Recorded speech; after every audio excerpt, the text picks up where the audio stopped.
ముందుగా నన్ను ఇక్కడ నిలబెట్టి ఉన్న దేవునికి కృతజ్ఞతాస్తుతులు చెల్లించుకుంటూ అలాగే కూడి వచ్చిన మీ అందరికి కూడా వందనాలండి. కొద్ది నిమిషాలు మనం దేవుని మాటల్ని మాట్లాడుకుందాం, దేవుని మనసుని తెలుసుకుందాం. దయచేసి వినే ప్రతి మాటను కూడా చాలా జాగ్రత్తగా విందాం.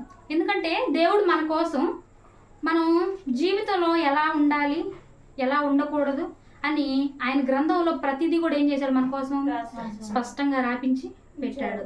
ఒక తల్లి గనక కొత్తగా పెళ్ళైన కూతురికి ఏం చెప్తుంది, ఇదిగో నువ్వు మంచిగా వినయంగా విధేయతగా నీ కుటుంబాన్ని కట్టుకోమ్మా, అదిగో పలానా పక్కింటి అమ్మాయిలాగా నువ్వు ఉండొద్దు, ఎందుకు అలా ఉంటే నీ కాపురం నాశనం అయింది, నీ జీవితం పాడైంది.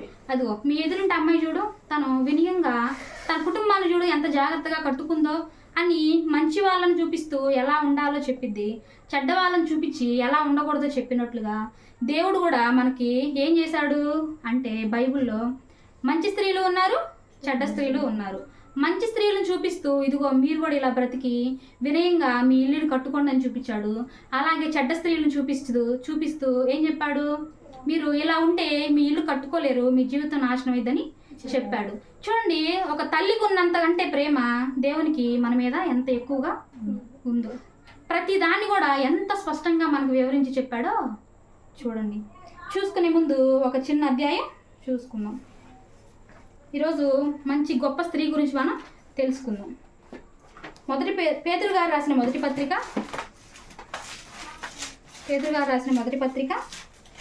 3వ అధ్యాయం 5వ వచనం. అటువలే పూర్వము దేవుని ఆశ్రయించిన పరిశుద్ధ స్త్రీలను తమ స్వపురుషులకు లోబడి ఉండుట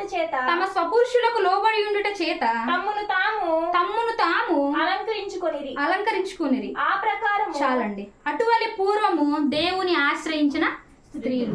పూర్వము దేవుని ఆశ్రయించిన స్త్రీలు ఎవరు? పూర్వం అనగానే మనకు ఎవరు గుర్తొస్తారు? శారా గారు గుర్తొస్తారు. ఎందుకు అంటే శారా గారు ఎంతో గొప్పగా తన భర్తకి లోబడి ఉంది. పూర్వము దేవుని ఆశ్రయించిన స్త్రీ అనగానే కేవలం మనకి ఒక శారా గారి కనిపిస్తారు, కానీ ఇక్కడ ఒక గొప్ప మాట ఉంది. ఏంటో తెలుసా అది? అటువలే పూర్వము దేవుని ఆశ్రయించిన పరిశుద్ధ స్త్రీ అనట్లేదు. ఏమంటున్నాడంటే పరిశుద్ధ స్త్రీలును తమ స్వపురుషులకు లోబడి ఉండే చేత తమ్మును తాము అలంకరించుకునిరి. ఆ ఒక్క స్త్రీనే మనకు కనిపిస్తుంది, కానీ ఇంకొక గొప్ప స్త్రీ కూడా మనకి ఉంది. అందరూ ఎవరు మాట్లాడినా నోవాహు గారి భార్య గురించి, శారా గారి గురించే మాట్లాడతారు, కానీ మోషే గారి భార్య అయిన సిపోరా గారి గురించి ఎవరు మాట్లాడరు. పూర్వము దేవుని ఆశ్రయించిన పరిశుద్ధ స్త్రీలలో ఒక స్త్రీ అయిన సిపోరా గారి గురించి మనం తెలుసుకుందాం. చూడండి, నిర్గమాకాండము 2వ అధ్యాయము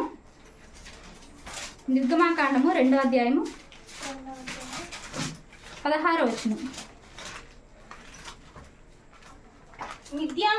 మిద్యాము యజమానునికి 7 కుమార్తెలుండిరి. ఎవరు అంటే మిద్యాను యాజకుడైన ఇత్రో గారు, ఆయనకే ఇంకొక పేరు కూడా ఉంది. ఏం పేరు అంటే ఆయన పేరు రగుయేలు. వారు వచ్చి తమ తండ్రి మంద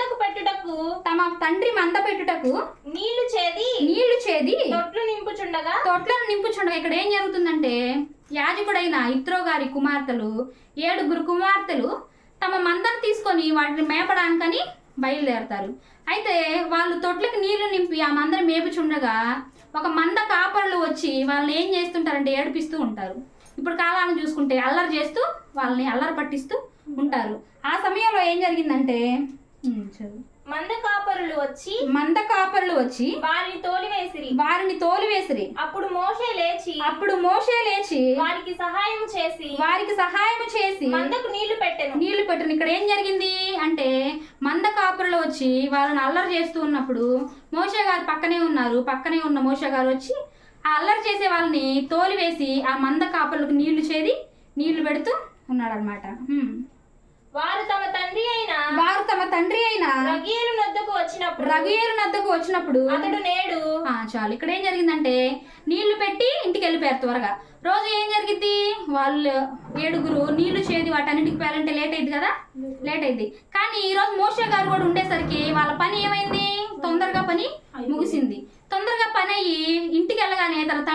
అడుగుతున్నాడు. ఏంటమ్మా రోజు లేట్ అయింది కదా, ఈ రోజు ఏంది ఇంత త్వరగా వచ్చారు అని అడిగినప్పుడు తమ కుమార్తెలు చెప్తున్నారు. ఏమని చెప్తున్నారు? అందుకు వారు ఐగుప్తీయుడొకడు మందకాపురుల చేతిలో నుండి మమ్మను తప్పించి వడిగా నీళ్లు చేది మన మందకు పెట్టడని చెప్తున్నాడు. తండ్రి చెప్తున్నాడు, ఇదిగోండి ఒక ఆయన వచ్చి, ఐగుప్తుడైన ఒక మనిషి వచ్చి ఆ మందకు వాళ్ళు ఇలా మమ్మల్ని అల్లరి చేస్తున్నప్పుడు వాళ్ళని తోలివేసి త్వరగా నీళ్లు చేది మందకు పెట్టాడు, అందుకే మేము ఇంత తొందరగా వచ్చినాము అని చెప్తున్నప్పుడు తన తండ్రి ఏమన్నాడు? అతడు తన కుమార్తెలతో అతడెక్కడా ఆ మనుషులు ఏల విడిచి వచ్చితిరి భోజనముకు అతని పిలుచుకొని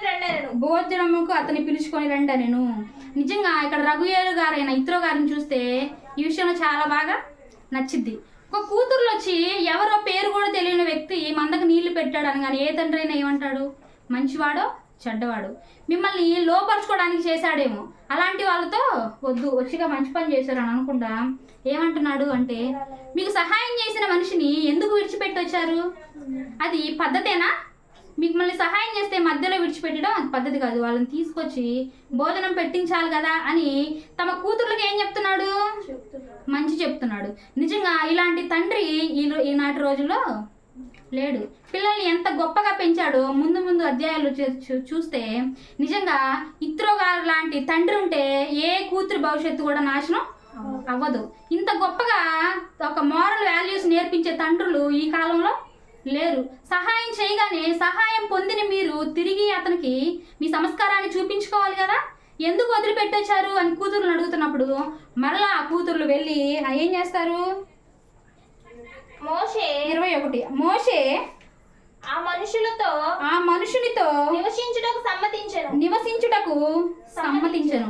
ఏం జరిగిందంటే పోయి మరి వాళ్ళు పిలిచారో మరి ఎలా జరిగిందో మోషే గారు ఎదురొచ్చారో తెలియదు కానీ మరలా మోషే గారు ఇంటికి వస్తారు. ఇంటికి వచ్చినప్పుడు తనకు భోజనం పెట్టి మోషే గారికి తన పరిస్థితులన్నీ చెప్పుంటారు. ఏమంటే ఇదిగో నేను పలానా దేశం నుంచి వచ్చాను, నేను ఒక్కడిని అనగానే తన తండ్రి ఏం చేసుకున్నాడంటే అక్కడ ఉండడానికి తన తండ్రి అక్కడ ఉండమని మోషే గారికి చెప్పినప్పుడు మోషే గారు కూడా సమ్మతించారు. నిజంగా ఏ తండ్రి అయినా 7 కూతుర్లు ఉంటే ఒక పురుషుని ఇంట్లో పెట్టుకోవడానికి ఒప్పుకుంటారా? ఒప్పుకోరు. నాకు తెలిసి తమ కూతుర్ల మీద నమ్మకం ఇంకోటి ఏంటంటే మోషే గారి మంచితనం చూసి ఉండొచ్చు. అతడు తమ కుమార్తె అయిన సిపోరాను మోషేకిచ్చెను. ఆమె ఒక కుమారుని కన్నప్పుడు చాలండి. ఇక్కడ ఏం జరిగిందంట, మోషే గారిని ఇంట్లో పెట్టుకోవడమే కాకుండా తన కూతుర్ని ఊరు పేరు తెలియని ఒక మనుషునికి ఇచ్చి వివాహం చేశాడు. ఎలాంటి వ్యక్తో తెలుసా? అంటే మోషే గారి మంచితనాన్ని బట్టి వాళ్ళందరూ అల్లరి చేస్తున్నప్పుడు వారిలో ఒకడై ఆడపిల్లల్ని ఏడిపించకుండా ఆడపిల్లలను కాపాడడం ద్వారా మోషే గారి మంచితనం ఎవరికి అర్థమైంది? ఇత్రో గారికి అర్థమైంది. ఇత్రో గారికి అనిపించింది, నా పిల్లలకి నేను పెళ్లి చేయాల్సింది మంచిగా ఆస్తులు ఉన్న వాళ్ళు కాదు, మంచిగా అందచందాలు ఉన్న వ్యక్తి కాదు, ఇదిగో ఒక అల్లరి చేసే మనుషుల నుంచి నా బిడ్డలను కాపాడాడంటే నాకు నిజంగా ఇలాంటి అల్లుడు కావాలి అని మోషే గారి ఆస్తిని అంతస్తుని చూసుకోకుండా ఏం చేశారు? తమ కుమార్తెలలో ఒకలైన సిపోరా గారికి ఇచ్చి వివాహం చేశారు. చేయడం అతని గొప్పతనం అయితే చేసుకోవడం నిజంగా సిపోరా గారి గొప్పతనం. ఎందుకు అంటే ఐగుప్తు దేశం నుండి మోషే గారు వచ్చినప్పుడు మోషే గారి చేతిలో చిల్లి గవ్వ కూడా ఏమీ లేకుండా వచ్చారు. ఏమీ లేకుండా తమ తండ్రి ఇంట్లో నివసించాడు. చేతిలో ఏ ఆస్తి లేని, ఏ ఉద్యోగం లేని ఒక మనిషిని ఎవరైనా పెళ్లి చేసుకుంటారా? ఇప్పుడు కాలాన్ని బట్టి చూసుకుంటే ఒక అమ్మాయి ఒక పురుషుని పెళ్లి చేసుకోవాలంటే ఎన్ని అర్హతలు ఉండాలి? కనీసం అట్లీస్ట్ నెలకు 1 లక్ష రూపాయలు ఉండాలి, కనీసం ఒక 50,000 అయినా ఉండాలి, మంచి ఇల్లు ఉండాలి, ఇంకా మంచి బైక్ ఉండాలి, నా సరదాలు తీర్చగలడా లేడా అని చూసుకుంటూ ఉంటారు. తల్లిదండ్రుల కంటే ముందుగానే ఇప్పుడు కాలాన్ని బట్టి ఏం చేస్తున్నారు? వాళ్ళకి తగ్గ వాళ్ళు, నాకు తగ్గ వాళ్ళు ఉన్నారా లేదా అని వెతుక్కుంటున్న రోజుల్లో కానీ సిపోరా గారు మాత్రం ఏం చేశారు? తన తండ్రి పెళ్లి చేసుకోమనగానే అతని దగ్గర ఏ ఆస్తి లేదు కదా నాన్న, నేను ఎలా బాగుపడతాను, నేను ఎలా సుఖపడతాను అని ఆలోచించకుండా మోషే గారి గొప్పతనాన్ని చూసి, మోషే గారి మంచితనాన్ని చూసి వివాహం చేసుకుంది. చూడండి, ఆస్తిని చూసుకొని ఇప్పుడు కాలంలో ఎలా జరుగుతుందంటే ఒక ఒక వ్యక్తికి 10 లక్షలు ఆస్తుందంటే మంచివాడా చెడ్డవాడా అని కూడా ఆలోచించరు. వెంటనే ఏం చేస్తారు? పెళ్లి చేసుకుంటారు. చేసుకున్న తర్వాత వాడు ఇలాంటి వాడు, వాడు అలాంటి వాడని జీవితాలని నాశనం చేసుకుంటారు. మనిషిలోని మంచితనం ఎవరికి నచ్చదు, ఆస్తుంటే చాలు. కానీ సిపోరా గారు మాత్రం ఆస్తి ఉందా లేదా అని చూసుకోలేదు, ఇల్లు ఉందా అని చూసుకోలేదు, కనీసం తనకి బంధువులు ఉన్నారా లేరా అని కూడా చూసుకోలేదు. ఒక్క విషయంలోనే తన మంచితనాన్ని చూసుకుంది. నాకు తెలిసి మోషే గారు అక్కడ నివసించున్నప్పుడు మోషే గారి వ్యక్తిత్వాన్ని గమనించి ఉండదా? మోషే గారి ప్రవర్తనని గమనించే చేసుకొని ఉంటుంది. సిపోరా గారు ఒకటే ఫిక్స్ అయి ఉంటారు, నాకు కావాల్సిన ఆస్తి కాదు, అంతస్తు కాదు, నన్ను ప్రేమగా చూసుకునే మంచి వ్యక్తిత్వం గలవాడు నాకు కావాలి అనుకుని మోషే గారి దగ్గర ఏ ఆస్తి లేకుండా పెళ్లి చేసుకుంది. చేసుకున్న ఆమె ఎలా ఉంది అంటే ఎంత ఇష్టంగా అయితే చేసుకుందో అంతే ఇష్ట ప్రకారంగా తన జీవితాంతం నడుచుకుంది. చూసుకుందాం అది కూడా. నిర్గమాకాండము 4వ అధ్యాయము 24వ వచనం. అతడు ఇక్కడ జరుగుతున్న సందర్భం చెప్తానండి. ఇక్కడ జరుగుతున్నది ఏంటంటే మోషే గారు సున్నతి అనేది దేవుడికి ఎంతో ఇష్టమైన కార్యక్రమం. అది దేవునికి అబ్రహాం వాళ్ళ మధ్య ఉన్న నిబంధన. సున్నతి ఖచ్చితంగా ఆ కాలంలో ఖచ్చితంగా సున్నతి చేయించాలి. అయితే మోషే గారు మరి ఏ పరిస్థితిలో తన కుమారుడికి సున్నతి చేయించలేదో మనకు తెలియదు. కానీ మోషే గారు తన కుమారుడికి సున్నతి చేయించకపోవడం వల్ల దేవునికి కోపం వస్తుంది. నేను ఎంత రోషం గలవాడినో తెలుసు, నేను ఎంత నీతిపరునో తెలుసు, అలాంటి నా గురించి తెలుసు కూడా నేను చెప్పిన మాటను మీరాడు మోషే అని చెప్పి మోషే గారు తమ కుమారుడికి సున్నతి చేయించలేదని మోషే గారిని దేవుడు చంపాలని ఆలోచిస్తాడు. 24వ వచనం. అతడు పోవు మార్గమున సత్రములో యెహోవా అతన్ని ఎదుర్కొని అతని చంప చూడగా సిపోరా వాడిగల రాయి తీసుకొని తన కుమారునికి తమ కుమారునికి సున్నతి చేసిందంట. దేంతో చేసింది? చిన్నగా పదును గల ఒక చాకుతో తీసుకొని చేసిందా? దేవుని కోపం తన భర్త మీద ఉంది అని తెలిసిన వెంటనే ఏం చేసుకోవాలనుకుంది? వామ్మో, దేవుడు నా భర్తని చంపాలనుకుంటున్నాడు. ఈ చంపడానికి గల కారణం ఏంటంటే సున్నతి చేయకపోవడమే. ఎలాగైనా సరే నా భర్తని నేను కాపాడుకోవాలి, దేవుని ఆశ్రయించి దేవునికి నా భర్త మీద నుండి ఉన్న కోపాన్ని తీసివేయాలి అనుకుని ఏం చేసిందో తెలుసా? వెంటనే మోషే గారికి చెప్పలేదు, ఇదిగో దేవుడు ఇలా చంపాలనుకుంటున్నాడు, ఒక చాకు తీసుకురా, పిల్లగాడికి సున్నతి చేయిద్దామని నిదానంగా లేదు. ఏం చేసిందంటే వెంటనే పక్కన వాడిగల ఒక రాయి తీసుకొని తమ కుమారుడి మర్మాంగాన్ని వెంటనే కోసేసిందంట. ఏ తల్లైనా ఇంత ధైర్యం చేసిద్దా? కనీసం పిల్లలకి ఇంజెక్షన్ చేస్తే చూసి తట్టుకోలేము తల్లులు అయిన మనం. కానీ సిపోరా గారు ఏం చేసిందంట? వాడిగల రాయి తీసుకొని వెంటనే కోసివేసిందంట. చూడండి, ఆ మనసులో ఉన్న ఆమె ఒక తాపత్రయం, తన భర్తను కాపాడుకోవాలని ఆమెకున్న ఆవేదన వెంటనే ఏం చేసిందో చూడండి. మనం చేయగలం ఇలా? ఇదే పరిస్థితిలో మనం ఉంటే ఏం చేస్తామంటే చిన్నగా చెప్తూ ఉంటాం, ఏమని? ఇదిగో దేవుడిని మీద ఇలా కోపడుతున్నాడు కదా, నువ్వే ఏదో ఒకటి చెయ్యి, నీ వల్లేగా అని మనం ఏం చేస్తాం? భర్తను ముందుకు నెట్టి మనం వెనక్కి తప్పుకుంటాం. అది నాకు సంబంధించింది కాదు కదా, సున్నతి అంటే నువ్వే చేయాలి కదా అని చెప్పి భర్త మీద నేరం వేసి మనమైతే వెనక్కి తప్పుకుంటాం. కానీ సిపోరా గారు భర్తను ప్రేమించింది. భర్తను ప్రేమించి ఏం చేసింది? దేవుణ్ణి ఆశ్రయించి వెంటనే ఏం చేసింది? సిపోరా వాడిగల రాయి తీసుకొని తన కుమారునికి సున్నతి చేసి అతని పాదముల యొద్ద పడవేసింది. అప్పుడేం జరిగింది? యెహోవా కోపం మోషే గారి మీద నుంచి తొలగిపోయింది. అబ్బా, చూడండి, ఆమె యొక్క ఓర్పుతో దేవుణ్ణి ఆశ్రయించి తమ భర్త ప్రాణాన్ని కాపాడుకుంది. మనం చేయగలం ఇలా? మనం అనుకుంటాం ఏమనంటే ఇలాంటి పరిస్థితుల్లో మేముంటే మేము కూడా అలా చేస్తామమ్మా అని. కాదు, ఆనాడేమో ఉగ్రత నుంచి కాపాడితే ఈనాడేమో మనం మన భర్తల్ని దేని నుంచి కాపాడాలి? నరకంలో నుంచి కాపాడాలి. లోకంలో ఉన్న ప్రతి వాని మీద దేవుడు ఏమై ఉంటాడు? కోపంగా ఉంటాడు. మరి మనం ఏం చేయాలి అంటే వాక్యంలో లేని భర్తల్ని, దేవుణ్ణి ఆశ్రయించిన భర్తలకి వాక్యం చెప్పి మన ప్రవర్తన ద్వారా భర్తలను మార్చుకొని మన భర్తల పైన దేవునికి ఉన్న ఉగ్రతను తీసివేసి దేవునికి మన భర్తకి ఏం చేయాలి? సమాధాన పరచాలి. మోషే గారు సిపోరా గారు చూడండి ఎంత తెలివిగా దేవుణ్ణి ఆశ్రయించింది. వెంటనే ఏం చేసింది, ఒక రాయిని తీసుకుంది, కోసేసి అక్కడేసి తన భర్త ప్రాణాన్ని కాపాడుకుంది. ఒక తల్లిగా ఎంత బాధపడి ఉండాలి సిపోరా గారు. రక్తం వస్తున్నప్పుడు మనం చిన్న రక్తం వస్తేనే ఏం చేయలేము, అమ్మో చూడలేము. రక్తం తీస్తే మనకు వెంటనే కళ్ళు తిరుగుతాయి. కనీసం పిల్లడికి చిన్నగా బాగలేకపోతే ఏమవుతామో అల్లాడిపోతాం. కానీ సిపోరా గారు మాత్రం ఏం చేసింది, దేవుని మీద నమ్మకం పెట్టుకొని వెంటనే రాయి తీసుకొని కొయ్యడం అంటే చదువుకోవడానికి మనకి చిన్న విషయం లాగుంది, కానీ అది చేసేటప్పుడు అది ఎంత భయంకరంగా ఉంటుందో ఆలోచించండి. ఇక్కడ ఉన్న మనమే ఆలోచించుకోండి. ఒక రాయి తీసుకొని కోయాలంటే మనకు మనసు వస్తుందా? రాదు. ఆ విషయాల్లో చేయాల్సిన పని చేయకుండా ఏం చేస్తుంటాం, ప్రార్థన చేస్తుంటాం. దేవునికి కావాల్సింది ఏంది, పని చేయకుండా ప్రార్థన కాదు, పని చేసి భక్తి నిరూపించుకోవడం కావాలి. సిపోరా గారు ఏం చేశారు, దేవా తప్పైపోయింది క్షమించయ్యా అని అడిగిందా? దేవా తప్పైపోయిందయ్యా నా భర్తను క్షమించయ్యా అని అడిగిందా? ఏం చేయలేదు, పని చేసి నిరూపించుకుంది. మనం కూడా అలా ఉండాలి. బైబిల్లో ఇంకొక గొప్ప స్త్రీ కూడా ఏం చేసిందో తెలుసా, తన భర్త ప్రాణాన్ని కాపాడుకుంది. ఆ స్త్రీని కూడా చూద్దామా? చూద్దాం. సమూయేలు గారు రాసిన మొదటి పత్రిక, సమూయేలు గారు రాసిన మొదటి పత్రిక 25వ అధ్యాయం 3వ వచనం.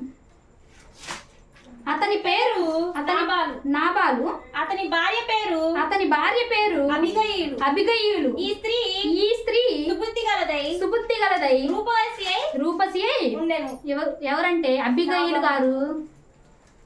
అతని భర్త పేరేమో నాబాల్ అంట, ఆమె పేరు అబిగయీలు. ఈమె ఎవరు అంటే రూపసి, చాలా అందంగా ఉంటదంట, అందానికి తగ్గ గుణం ఉందంట, సుబుద్ధి గలదై ఉండేను. సుబుద్ధి అంటే మంచి బుద్ధి, అన్ని విషయాల్లో మంచి బుద్ధి.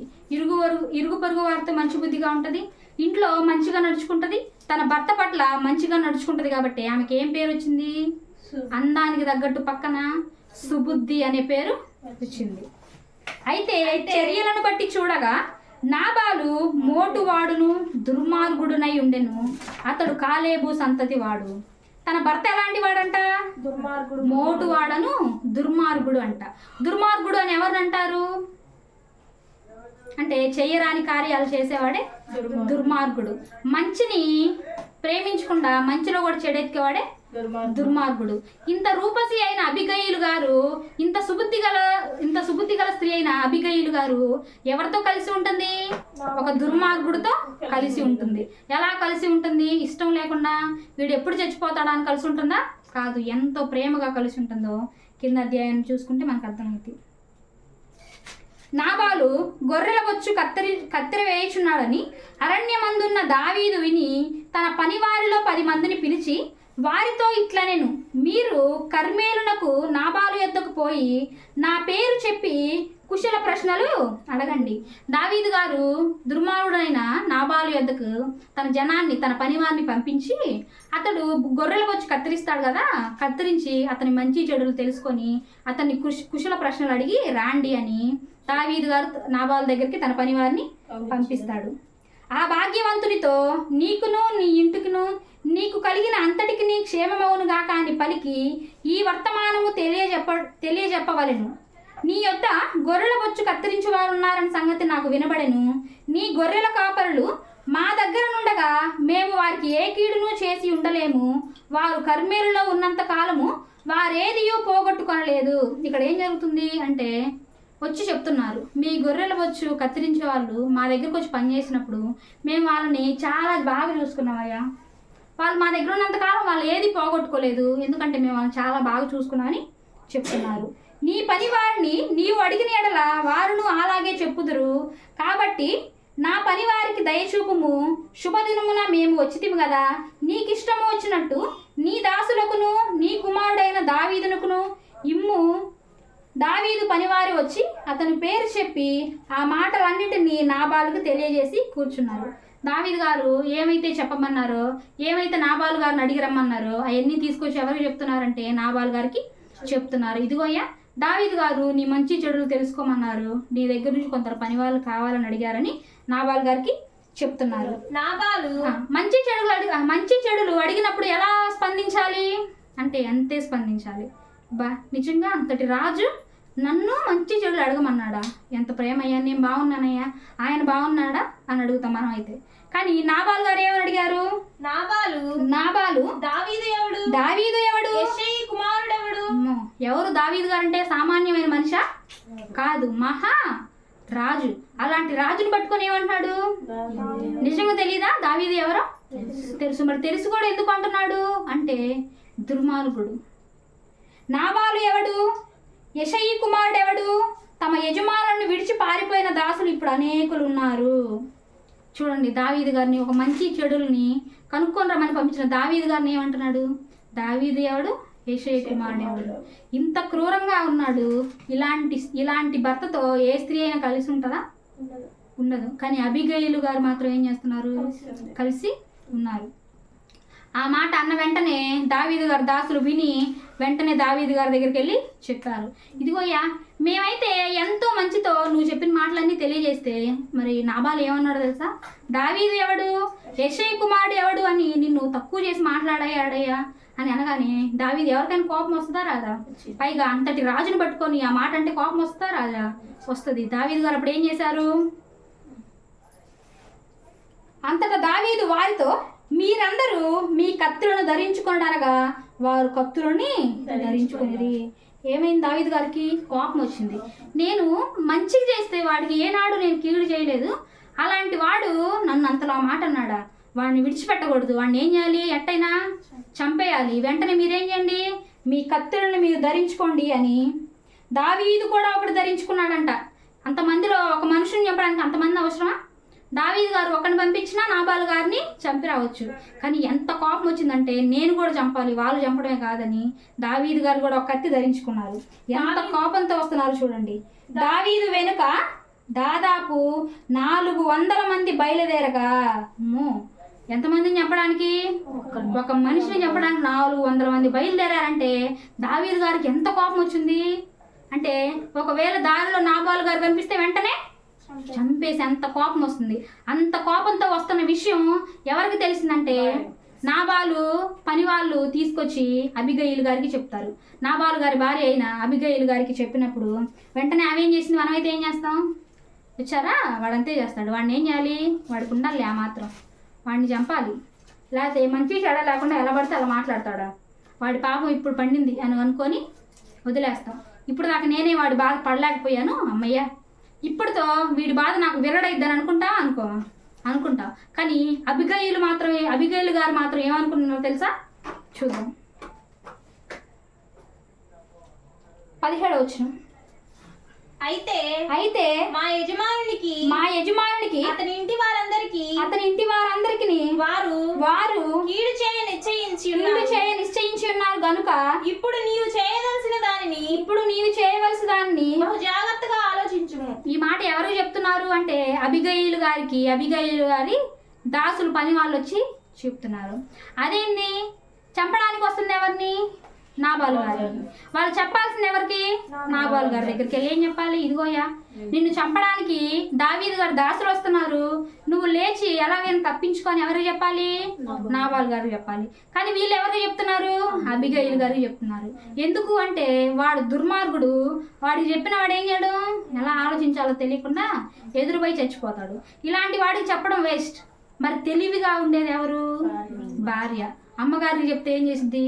ఎలాగైనా తెలివితో వినయంతో తన భర్తను కాపాడుకుంటుందని చెప్పి పని వాళ్ళు కూడా ఎవరికి వచ్చి చెప్తున్నారంటే అబిగయిలు గారి దగ్గరికి వచ్చి చెప్తున్నారు. మన యజమానుడు పనికి మాలినవాడు. అబ్బో, పని వాళ్ళకు కూడా తెలుసా ఎలాంటి వాడో? ఎంత పనికి మాలిన వాడంట? కొంచెం కాదంట, బహు పనికి మాలిన వాడంట. బహు పనికి మాలిన వాడితో ఉంటున్న అబిగయిలు గారు ఎంత టార్చర్ పడి ఉండాలి? ఎన్ని సుఖాలను విడిచిపెట్టి ఉండాలి? అంతే కదా. బహు పనికి మాలిన వాడని పని వాళ్ళు కూడా అంటున్నారంటే ఎంత దుర్మార్గుడు ఒకసారి మీరు ఆలోచించండి. చిన్న భర్త తాగొచ్చి ఇప్పటి కాలంలో భార్యను 2 మాటలు అంటే ఏమంటది? వెంటనే ఈ టార్చర్ నేను పడలేను, వీడు అలాంటి వాడు, దుర్మార్గుడు, అలాంటి వాడు, ఇలాంటి వాడు అని అలాంటి వాళ్ళతో ఉండడానికి మనం ఇష్టపడం. కానీ అబిగయిలు గారు అంత అందం పెట్టుకొని అంత మంచి బుద్ధి పెట్టుకొని అలాంటి వాడితో ఇష్టపడుతుంది, అలాంటి వాడితో కూడా ఉందంటే నిజంగా అబిగయిలు గారు ఎంత గొప్పవాళ్ళు కదా. ఇంకెంత గొప్పవాళ్ళు కింద వచ్చిన మనకు అర్థమైంది చూడండి. అందుకు అబిగయీలు నాబాలుతో ఏమీయో చెప్పక త్వరపడి వెళ్ళిందంట. నాబాలు గారు చెప్పలేదంట, ఇదిగోయా నిన్ను చంపడానికి దావీదు గారి పని వాళ్ళు వస్తున్నారు, దావీదు గారు వస్తున్నారని నాబాలు గారిని లేపి చెప్పలేదు. ఎందుకంటే చెప్పినా వేస్ట్, పట్టించుకోడు అని చెప్పి వెంటనే ఏం చేసింది, నాబాలుతో ఏమీ చెప్పక త్వరపడి అంట. ఎందుకు త్వరపడాలి? దుర్మార్గుడేగా, మోటువాడేగా. అలాంటి దుర్మార్గుడికి శిక్ష పడడం తప్ప కరెక్టా? కరెక్టే. కానీ నేను ఏం చేయకూడదు, నా భర్త ఎలాంటి వాడైనా సరే నా భర్త ప్రాణాన్ని వేరే ఒకరు తీయడానికి నాకు ఇష్టం లేదు. నా భర్త ఎలాంటి వాడైనా సరే నా భర్త ప్రాణాన్ని నేను కాపాడుకోవాలి అనుకుంది. వెంటనే త్వరపడి ఏం చేసింది, 200 రొట్టెలనంట. వామ్మో, కేజీ చేయడానికి మనం ఎంతసేపు పట్టిద్ది, అల్లాడిపోతాం. అలాంటిది 200 రొట్టెలను, 2 ద్రాక్షారసపు తిత్తులను.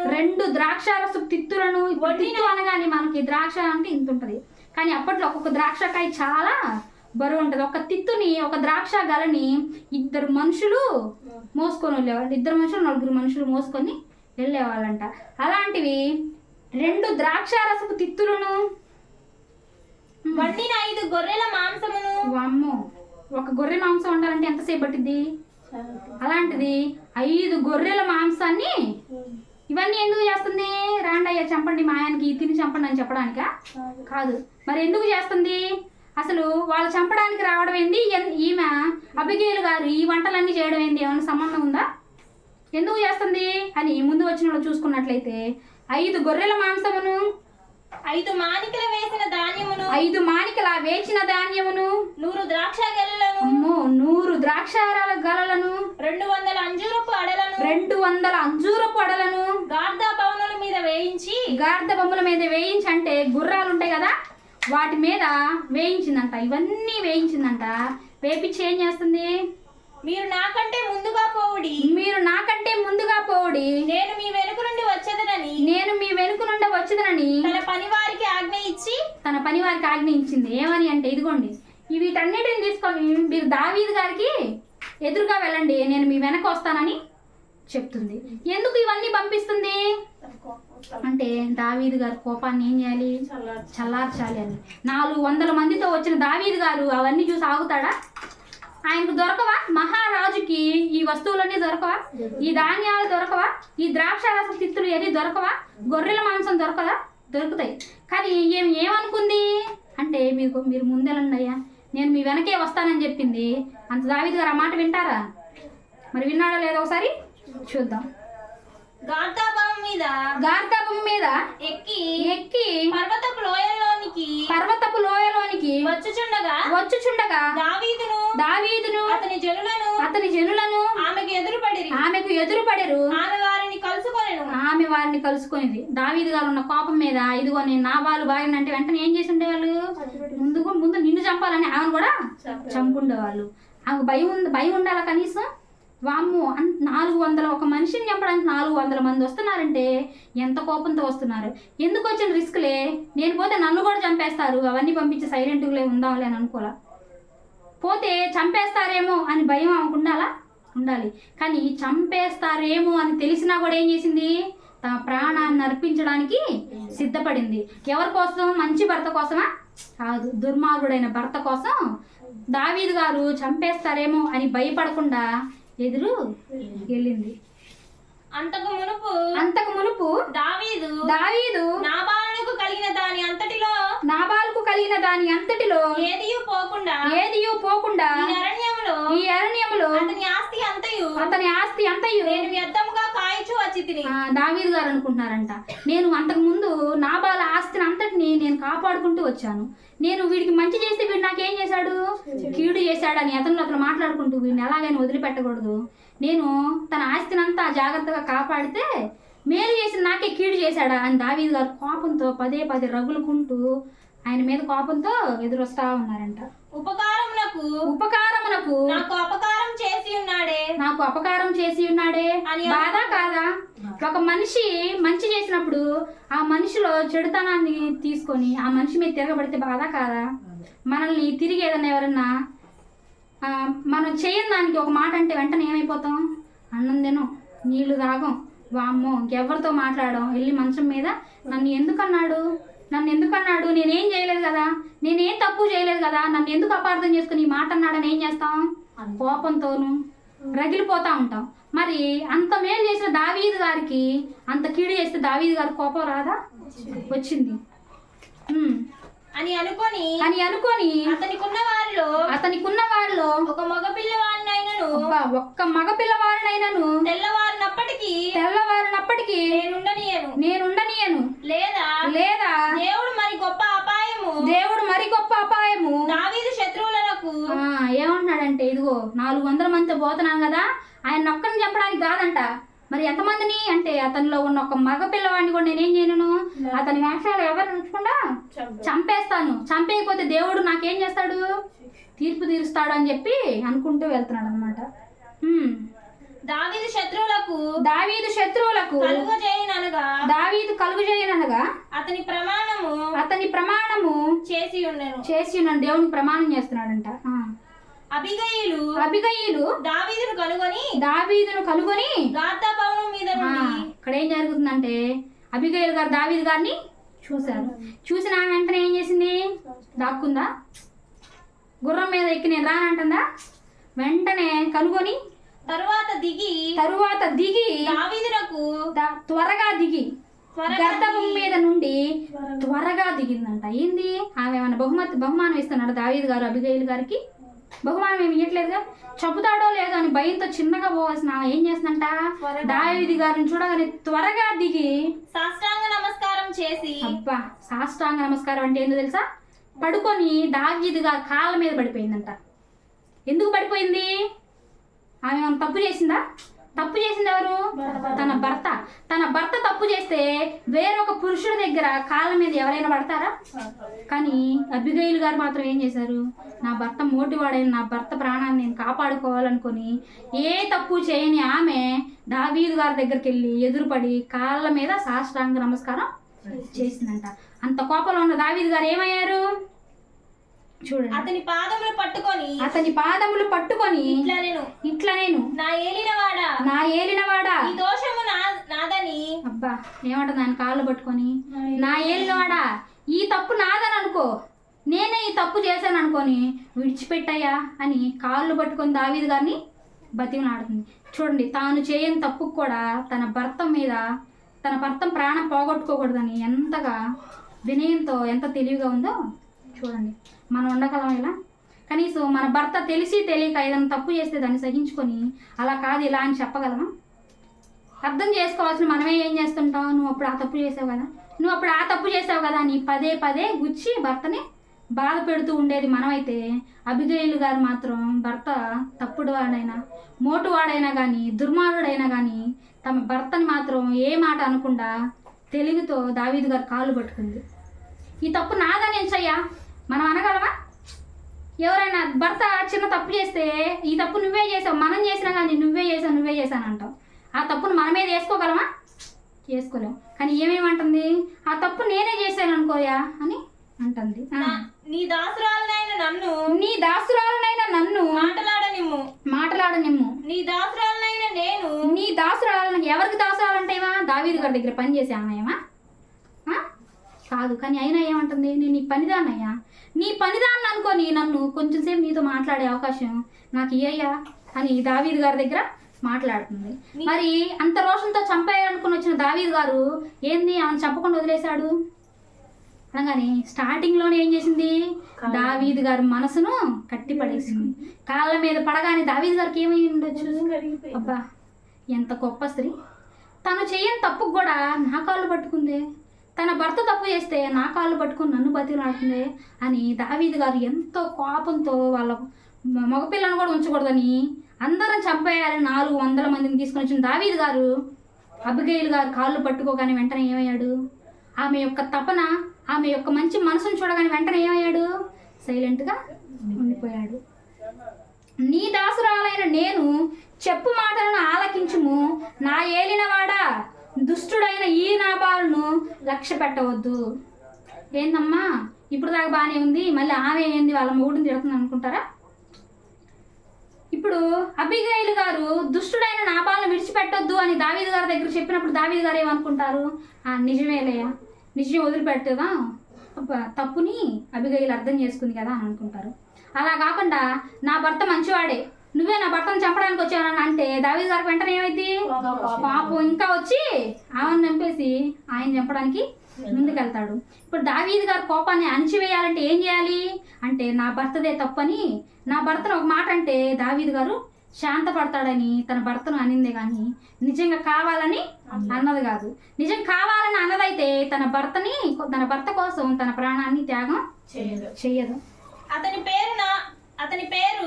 పేరు అతని గుణములను సూచించున్నది.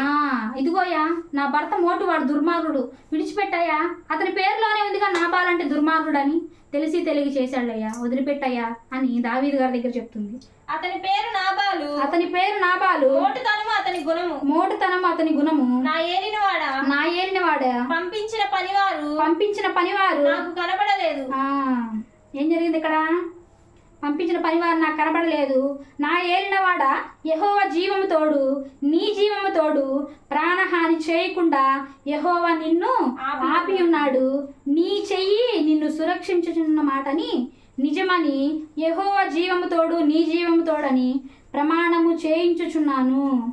ఏం జరిగింది? ఇన్ని మాటలు చెప్పేసరికి దావీదు గారికి మనసుకి నెమ్మది పడి తన భర్త ప్రాణాన్ని ఏం చేసుకుంది? చంపాలి అని 400 మందితో వచ్చిన దావీదు గారిని కూడా ఒక్క స్త్రీ ఏం చేసింది? తన వినయంతో దేవుడు బైబిల్ గ్రంథంలో ఒక చక్కని మాట అంటాడు. ఏమని? కుమారి నీ ఇంటిని కట్టుకో. ఎలా కట్టుకోవాలి? సిమెంట్ వేసి పేడలికి మంచిగా బిల్డింగ్ కట్టుకోమనా? కాదు, ఇలా తెలివితో ఇల్లుని కట్టుకోమన్న మాటని అబిగేలు గారు ఏం చేశారు? తన భర్త ప్రాణాన్ని కాపాడుకొని తన ఇంటిని ఎంత చక్కగా కట్టుకుంది చూడండి. ఏ దావీదు గారు అయితే తన భర్తను చంపడానికి వచ్చారో అదే దావీదు గారు ఒక గొప్ప మాట అంటారు తెలుసా? అది కూడా చూసుకుందాం. నీ శత్రువులను, అది కాదు 32వ వచనం. అందుకు దావీదు, నాకు ఎదురు పడుటకై నిన్ను పంపిన ఇశ్రాయేలీయుల దేవుడైన యెహోవాకు స్తోత్రము కలుగును గాక. దావీదు గారు ఎవరిని దీవించాడు? అబిగైలు ఎదురెళ్ళడం వల్ల ఎవరికి మహిమ వచ్చింది? దేవునికి మహిమ వచ్చింది. దావీదు గారు ఏమన్నారు? ఇదిగోమ్మా, నువ్వు నా ఎదురు రావడం వల్ల నేను ఆవేశంలో వెళ్ళి నాబాలుని చంపేదాన్ని. నువ్వు నా ఎదురు రావడం వల్ల ఏం జరిగిందో తెలుసా? ఇదిగో ఇశ్రాయేలీయుల దేవుడని యెహోవా నిన్ను పంపించి ఆపి ఉన్నాడని యెహోవాని స్తుతించాడు. చూడండి, అబిగైలు గారు ఎంత గొప్పగా దేవుణ్ణి ఆశ్రయించి తన భర్త ప్రాణాన్ని కాపాడుకుందో, ఎంత గొప్పగా ఆశ్రయించి దేవునికి మహిమ తెచ్చింది. మనం తీసుకొస్తామా దేవునికి మహిమ? కనీసం భర్త దగ్గరే మనం సరిగా ఉండవు, ఇంకా దేవునికి ఏం మహిమ తెస్తామంటారా? అంతేనా? ఈరోజు పాఠంలో మనం ఏం నేర్చుకున్నాం? దేవుణ్ణి ఆశ్రయించి ఇద్దరు స్త్రీలు ఏం చేశారు? తమ భర్త ప్రాణాలని కాపాడుకున్నారు. ఈ మాటలు మనం తెలుసుకుంది ఎందుకు అంటే మనం కూడా ఇలా ఉండడానికి. ఎంత గొప్పగా అబిగైలు గారు ఉన్నారు కదా, ఎంత గొప్పగా సిపోరా గారు ఉన్నారు కదా. మరి మనం అలా ఉండగలమా? మరి మనం అలా ఉంటున్నామా? ఉంటే మంచిది, లేకపోతే ఏం చేయాలి? ఒక తల్లి చెప్పినట్టుగా మంచి ఇదిగోమ్మా ఆ ఇంటి అమ్మాయిని చూసుకొని నువ్వు ఇలా ఉండమ్మా అని చెప్పితే ఒక కూతురు నడుచుకున్నట్లుగా దేవుడు కూడా మనకి చెప్పాడు. అబిగైలు గారు లాగా ఉండండి, సిపోరా గారు లాగా ఉండండి అని దేవుని గ్రంథంలో రాసింది ఎందుకు? మనకు తెలియజేయడం కోసం, మనం ఆ మాటల ప్రకారం బ్రతకడం కోసం. మరి మనం కూడా ఉందామా? దేవుని మాటలు విని ఉందామా? ఉందాం. మోషే గారు 40 సంవత్సరాలు అరణ్యంలో అంత రిస్క్లో ఉన్నా కానీ సిపోరా గారు ఏనాడు ఏం చేయలేదు? మోషే గారిని ఎక్కడా కూడా డిస్టర్బ్ చేసినట్లు లేదు. ఇదిగోయా పిల్లలు కానీ పెళ్లి చేసుకుని వదిలేసిపోతే మమ్మల్ని చూసుకునేది ఎవరు అని మోషే గారిని అడుగుండేదా? అడుగుంటే మోషే గారు 40 సంవత్సరాలు వాళ్ళని ఐగుప్తు దేశానికి తీసుకెళ్ళడానికి అంత ప్రయాసపడి ఉండేవాళ్ళ? నిజంగా దేవునికి నమ్మకస్తుడు అయి ఉండేవాడా సిపోరా కానీ మోషే గారిని ఆపుంటే? అబ్రహాం గారు దేవునికి స్నేహితుడు అవడానికి గల సారా గారు ఎంత కారణమైతే ఉన్నారో మోషే గారు కూడా దేవుడికి నమ్మకస్తుడు అయ్యాడంటే మోషే గారు వెనక ఎవరున్నారు? సిపోరా గారు ఉన్నారు. మరి మన భర్త ఏదైనా విజయం చేస్తే మన భర్త వెనక ఎవరు ఉండాలి? భార్య ఉండాలి. మోషే గారు సిపోరా గారు మోషే గారిని దేవుని సేవలో ఎలాగైతే ప్రోత్సహించిందో మనం కూడా ఏం చేయాలి? అలాగే ప్రోత్సహించాలి. ప్రోత్సహించాలి అంటే ముందు ఏముండాలి? సిపోరా గారిలో ఉన్న లక్షణాలు మనలో ఉండాలి. అప్పుడే మనం ఏం చేయగలం? దేవునికి ఇష్టకరంగా ఉండగలం, మన కుటుంబాన్ని చక్కగా కట్టుకోగలం. సామెతల గ్రంథంలో ఒక చక్కని మాట ఉంటుంది. ఏ మాట అంటే ఆమె తాను బ్రతుకు దినములన్నీ అతని భర్తకి మేలు చేస్తే కానీ కీడేమి చేయదంట. సిపోరా గారు బ్రతికిన దినాలన్నీ మోషే గారికి ఏమైనా కీడు చేసిందా? దేవుని తన భర్త ప్రాణాన్ని కాపాడుకొని భర్తకి మేలు చేసింది. అబిగయీలు గారు బ్రతుకున్నంత కాలం తన భర్త ప్రాణానికి ఏమైనా కీడు చేసిందా? తన తెలివితో తన భర్త ప్రాణాన్ని కాపాడుకొని మేలే చేసింది. శారా గారు తాను బ్రతుకున్న దినాలన్నీ తన భర్తకి ఏమైనా కీడు చేసిందా? తన భర్తను ప్రోత్సహించి ఏం చేసింది? మేలే చేసింది. మనం కూడా అలాగే ఉండాలని సిపోరా గారి జీవితంలోను అబిగయీలు గారి జీవితంలోను ఆ మాటలు నేర్చుకొని మనం కూడా అలాగే ఉండాలని కోరుకుంటూ ఈ చిన్న మాటలను ఇంతటితో ముగిస్తున్నాను. ఎంతో